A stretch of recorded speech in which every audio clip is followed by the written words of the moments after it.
Hello दोस्तों, मैं हूं प्रशांत और आप देख रहे हैं ब्रेक द नॉर्म्स। दोस्तों, आज का वीडियो का टॉपिक बहुत इंटरेस्टिंग है और वो है माइंड रीडिंग। पिछले 2 शॉर्ट्स वीडियो में मैंने आपको बताया कि माइंड रीडिंग क्या होती है और आज इस फुल वीडियो में माइंड रीडिंग के बारे में डिटेल प्रैक्टिकल एग्जांपल्स के साथ जानेंगे कि ये क्या होती है, क्यों होती है, क्या क्या इसके नुकसान है और इससे कैसे निजात पाई जाए। 2 छोटी छोटी कहानियों से शुरुआत करेंगे इस वीडियो की।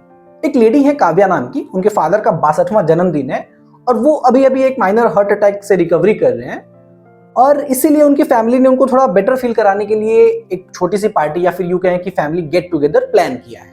लेकिन काव्या आने से मना कर दिया और उसने बताया कि वो अपनी फैमिली लायबिलिटीज में काफी फंसी हुई है, बिजी है, इस वजह से वो पार्टी में नहीं आ पाएगी।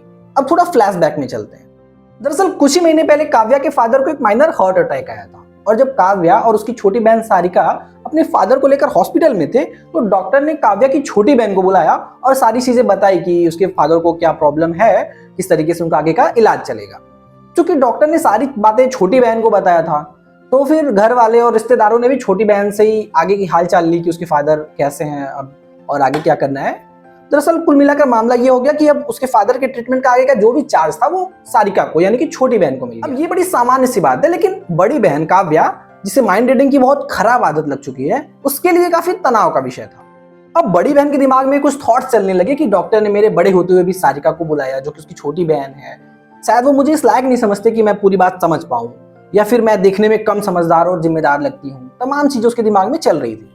घर वाले और रिश्तेदार भी सारिका के ऊपर ज्यादा भरोसा जमाए हुए थे। अब बड़ी बहन के अंदर एक इंफीरियोरिटी कॉम्प्लेक्स आ गया। उसने सोच लिया कि जहां उसका काम नहीं उसे वहां होना ही नहीं चाहिए। एक बार पापा डिस्चार्ज हो गए तो फिर मैं इन 4 लोगों के बीच में अपना मजाक बनवाने कभी आऊंगी भी नहीं। और यही रीजन था कि वो अपने फादर की बर्थडे पार्टी में आने से मना कर रही थी। यानी सोशल गैदरिंग में ह्यूमिलिएशन को अवॉइड करने के लिए उसने एस्केपिज्म का फैसला लिया। और ये कोई रियल ह्यूमिलिएशन नहीं थी, सब कुछ बस उसके दिमाग में चल रहा था और फिर भी वो इतने बड़े डिसीजंस ले रही थी। दूसरी कहानी है 16 साल की स्टूडेंट राधिका की, जिसने 20 दिन की कड़ी मेहनत करने के बाद इंडिपेंडेंस डे के लिए स्पीच तैयार की थी। लेकिन प्रोग्राम के ठीक 2 दिन पहले उसने अपना नाम वापस ले लिया। दरअसल जब वो ऑडिटोरियम में अपने सर के सामने स्पीच डिलीवरी की प्रैक्टिस कर रही थी तो सर कुछ पर्सनल इश्यूज की वजह से उनका मूड नहीं सही था, वो राधिका की स्पीच पर ध्यान नहीं दे रहे थे।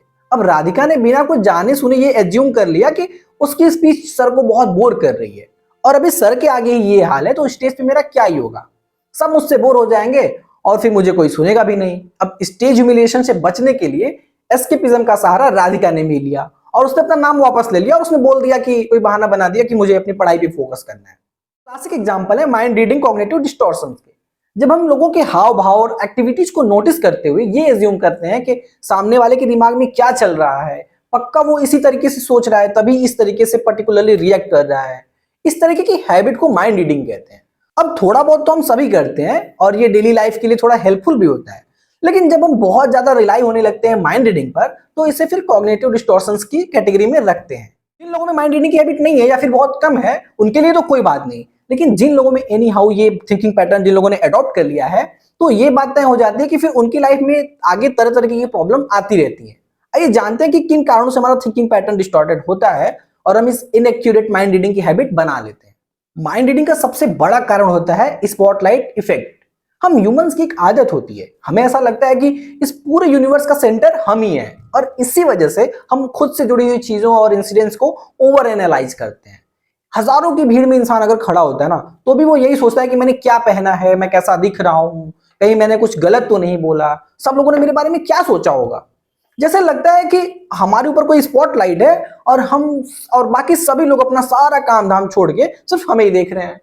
लेकिन साल 2000 में एक स्टडी आई जिसने स्पॉटलाइट इफेक्ट को काउंटर किया, जिसमें ये पता चला कि हमारी एक्सपेक्टेशन के बिल्कुल अपोजिट केवल 20% लोग ऐसे होते हैं जो हमारी प्रेजेंस और हमारी एक्टिविटीज को नोटिस करते हैं और वो 20% भी सिर्फ नोटिस ही करते हैं, उन्हें कुछ खास फर्क नहीं पड़ता। लेकिन एक इंसान के तौर पर हम स्पॉटलाइट इफेक्ट के इल्यूजन से नहीं निकल पाते हैं। तरह तरीके के परसेप्शंस क्रिएट करने के लिए हम अल्टीमेटली फिर ये माइंड रीडिंग की हैबिट अपना लेते हैं। आइए कुछ टेक्निक्स जानते हैं कि कैसे माइंड रीडिंग की हैबिट को काउंटर कर पाएंगे। पहली टेक्निक है यूज 80-20 प्रिंसिपल। जैसा कि मैंने बताया था कि हर आदमी खुद को सेंटर ऑफ यूनिवर्स में रखता है और ये बात सिर्फ आपके लिए नहीं है, सबके लिए लागू होती है। और ये बात आप हमेशा अपने दिमाग में रखिए कि सामने वाला शख्स जो एक्टिविटी या फिर एक्शन रिएक्शन कर रहा है उसका 80% उससे रिलेटेड है, आपका उससे कुछ खास लेना देना नहीं है। और रही बात 20% की, तो उसके लिए ये नेक्स्ट टेक्निक है, choose people whose opinion really matters. मतलब कि आप अपने दिमाग में ये बात बैठा लो कि हर इंसान को ओपिनियन आपके लिए मैटर नहीं करता है। दुनिया बेवकूफों से भरी हुई है और लोग ऐसे भी हो सकते हैं जो आपको बिना रीजन के हेट करें या फिर आपको जज करें। इसका मतलब ये नहीं कि आप सबको तवज्जो दो। तीसरा और सबसे साइंटिफिक तरीका है ICE। आई मतलब उन थॉट्स को आइडेंटिफाई करिए जहां आपको लगता है कि मे बी आप माइंड रीडिंग कर रहे हो। बहुत आसान तरीका है इसे पहचानने का। फर्ज करिए कि जो थॉट्स आपको सैड या हैप्पी कम कर रहे हैं, कंफ्यूज ज्यादा कर रहे हैं, तो मैक्सिमम चांसेज है कि आप वहां पे माइंड रीडिंग कर रहे हो या फिर माइंड रीडिंग की वजह से वो थॉट्स आ रहे हैं। वही वाला कंफ्यूजन है कि सामने वाला मुझे देख के मुस्कुरा रहा है या फिर मुस्कुरा के देख रहा है। See means call it what it is. जो भी वो थॉट है उसे वही पहचान दीजिए, यानी कि खुद से साफ साफ बोलिए कि मेरा ये थॉट कॉग्निटिव डिस्टॉर्शन है। और इसके बाद ई पर आइए, ई यानी कि एक्सप्लोर। क्या उस थॉट को एक्सप्लोर करिए कि क्या वो थॉट वैलिड है, उसके लिए कोई एविडेंस आपके पास है, तभी भरोसा करिए, वरना ये समझ लीजिए कि ये सिर्फ आपकी माइंड रीडिंग है और आगे बढ़िए। एक बोनस टिप है, अजम्पशन मत बनाइए, जो भी है उसे क्लेरिफाई कर लीजिए। सामने वाले से एक बार पूछ लीजिए what they think about you, और वो जो भी कहें उस पर बिलीव कर लीजिए। दूसरी वाली स्टोरी में अगर राधिका ने एक बार पूछा होता कि सर आप इंटरेस्ट क्यों नहीं ले रहे हैं मेरी स्पीच में, या फिर मेरी स्पीच को ध्यान से क्यों नहीं सुन रहे हैं, तो शायद टीचर उसे अपनी बात बताते और वो खुद को ब्लेम नहीं करती। लेकिन उसने ऐसा ना करके खुद से एज्यूम किया और स्टेज फियर, सोशल एंजाइटी वाले चंगुल में फंस गई। वीडियो के लास्ट में फायदे की बात करते हैं कि अगर आपने एक बार माइंड रीडिंग जैसे कॉग्निटिव डिस्टॉर्शन से छुटकारा पा लिया तो कौन कौन से मोर्चे पर आपको फायदा पहुंचेगा। नंबर 1 है मेंटल हेल्थ। ये आपको लो कॉन्फिडेंस, इंफीरियोरिटी कॉम्प्लेक्स यानी कि हीन भावना, सोशल एंजाइटी, जनरल एंजाइटी और डिप्रेशन जैसी बड़ी समस्याओं से बचा कर रखेगा।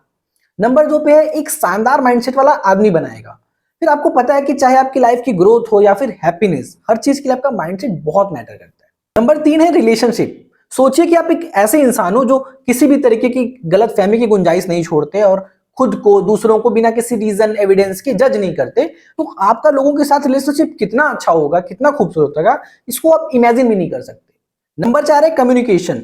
एक बार आपको समझ में आ जाए कि लोग आपके बारे में उतनी भी केयर नहीं करते जितना आपको लगता है, तो आपके अंदर एक हु केयर्स वाला एटीट्यूड डेवलप होगा, जिससे आपको लोगों से जुड़ने और कम्युनिकेट करने में हेल्प मिलेगी और आप नई चीजों को ट्राई करने के लिए मोटिवेट होगे। आज की वीडियो में फिलहाल इतना ही। रिवाइज की सीरीज ऐसे चलती रहेगी और अगले वीडियो में हम किसी और कॉग्निटिव डिस्टॉर्शंस पर बात करेंगे। तब तक के लिए नमस्कार। वीडियो देखने के लिए धन्यवाद।